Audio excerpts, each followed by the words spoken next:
but the ColorOS experience has gotten very good over the years. But more specifically, the camera technology is an area that we've definitely pinpointed and showcased throughout our travel series that you guys saw in 2019. This included videos in Japan, Italy, and Switzerland. This is really able to showcase your camera technology, and today we have the Pro flagship model of their Find X5 series that showcases all of the tech that they have at the moment. From a design standpoint, the material choices, to the beautiful display and their partnership with Hasselblad and the camera technology, as well as their mirror silicon NPU unit for image processing and night video and photos specifically.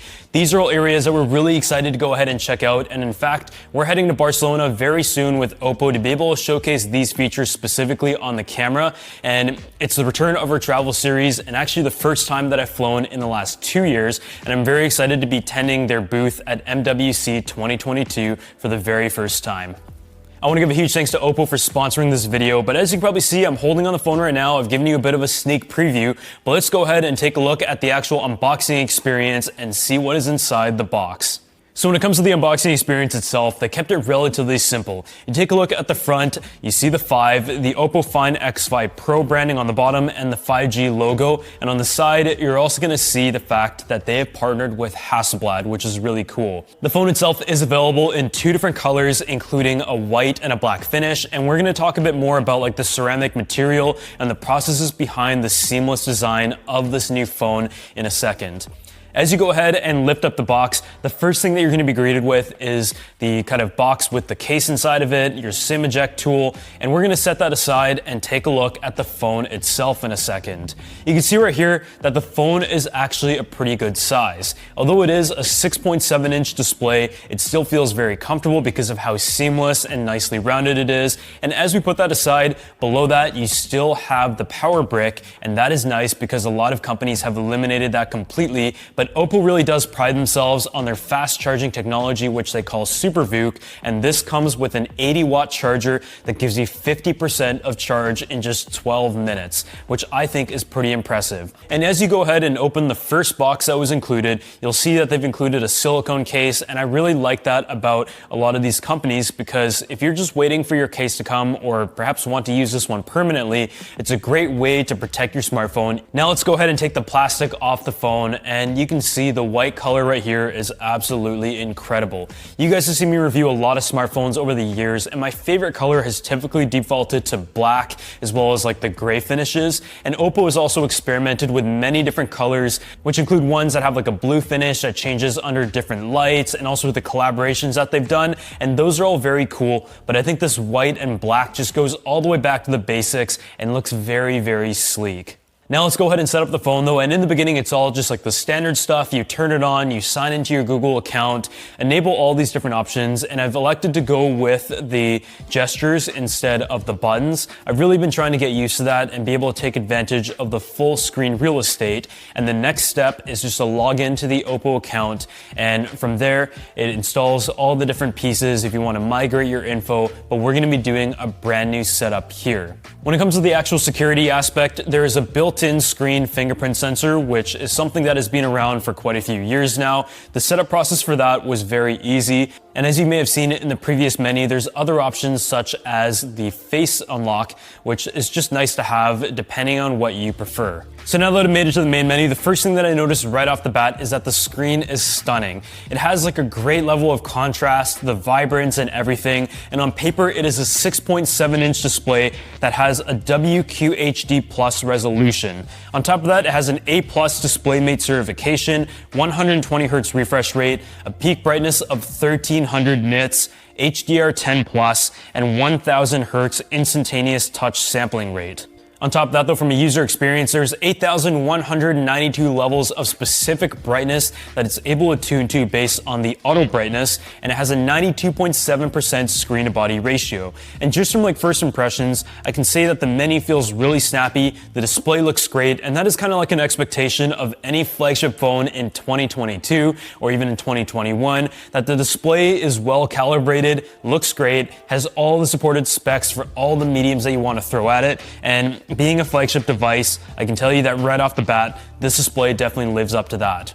The other aspect though is the form factor. A 92.7% screen and body ratio is essentially edge to edge, and with the hole punch camera on the top right here, it is nice that it just stays out of the way in an area of the screen that you might not always need.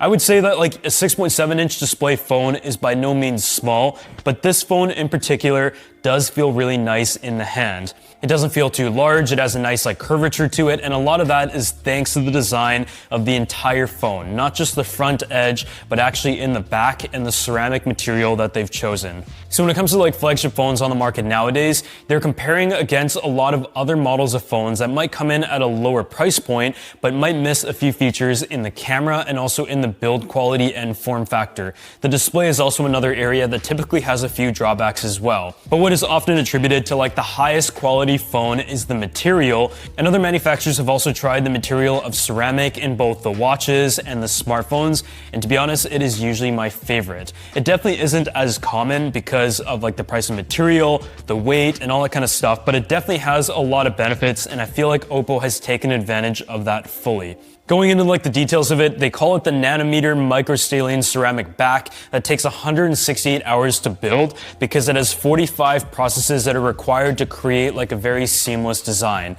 You take a look at the close details of it and it just kind of wraps around very nicely. There isn't a single seam, cut, or reattachment, and that applies to the entire camera layout as well. You take a look as the bump kind of goes up, it is all molded so perfectly. There's no ring that sticks out or anything. It kind of just like rises upwards, and it is very, very minimal. I know some people have mentioned that the phone itself might look a little bit boring, but in my opinion, I think it's like pretty sleek overall. And I mean, minimalism seems to be the route nowadays when it comes to design.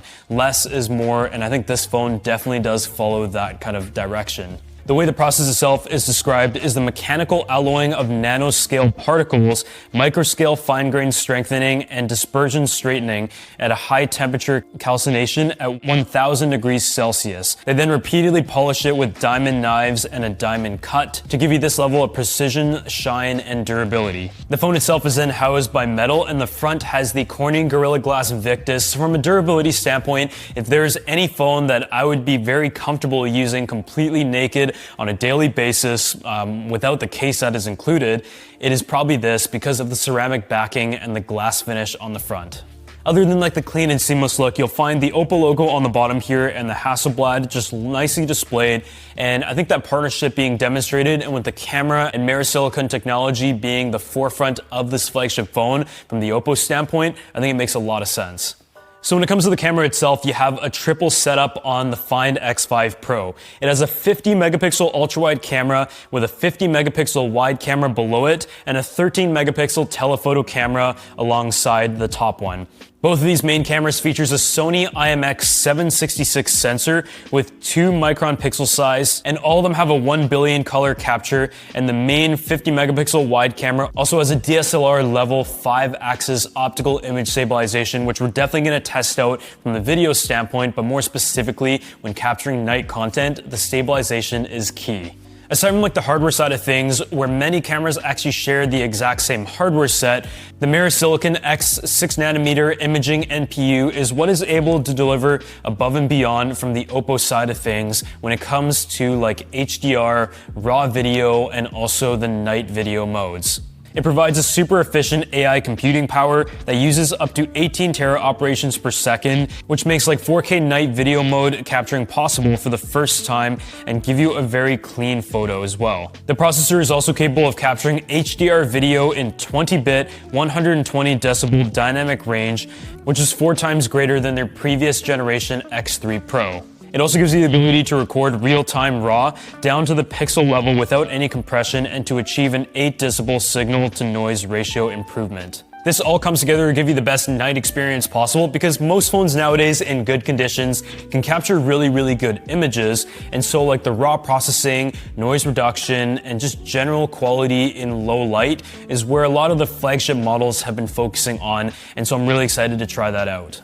When it comes to like the other specs, this phone is powered by the Snapdragon 8 Gen 1 processor. It is the 2022 flagship CPU from Qualcomm, and it is 30% faster and 25% more power efficient. With like processor specs being pretty far ahead for quite a few years now, the improvement focuses nowadays are really towards like the efficiency side of things and the AI. When it comes to like the battery side of things with the Find X Pro, there's also kind of like two sides to it. The total battery size is 5,000 milliamp hours, which sounds very large and is, but I think the most important part of that is that it is a dual cell battery. Essentially what that means is that it is divided into two different compartments, which is nice, not only from like a functionality standpoint, but also from a fast charging standpoint, because now you're able to charge cycle it up to about 1,600 times, which is significantly more than like the typical phone. On top of that, with the included 80-watt Super VOOC charger, it gives you 50% of charge in just 12 minutes because they were able to charge each of the cells individually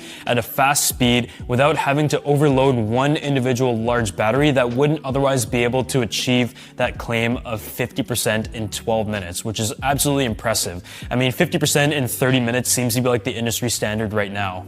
So that is like pretty much it for my first impressions of the OPPO Find X Pro flagship smartphone for 2022. And as you know in this video, I just got it, and so I have to go ahead and take it out and about, give it a try, and I'm really looking forward to going to Barcelona with this and testing out the photo capabilities as well as like the night video and night photo mode, and actually editing the photos that I took on the smartphone itself and taking advantage of this beautiful display with 1 billion colors in Lightroom to just be able to do the whole process from the smartphone from start to finish. On top of that, being a flagship phone, there's a lot of great features from like design, build quality, and processes standpoint, but at the same time, having the image signal processor, the latest and greatest CPU and GPU from Qualcomm, as well as incredible battery life and super fast charging are all really what comes together when you take a look at OPPO and then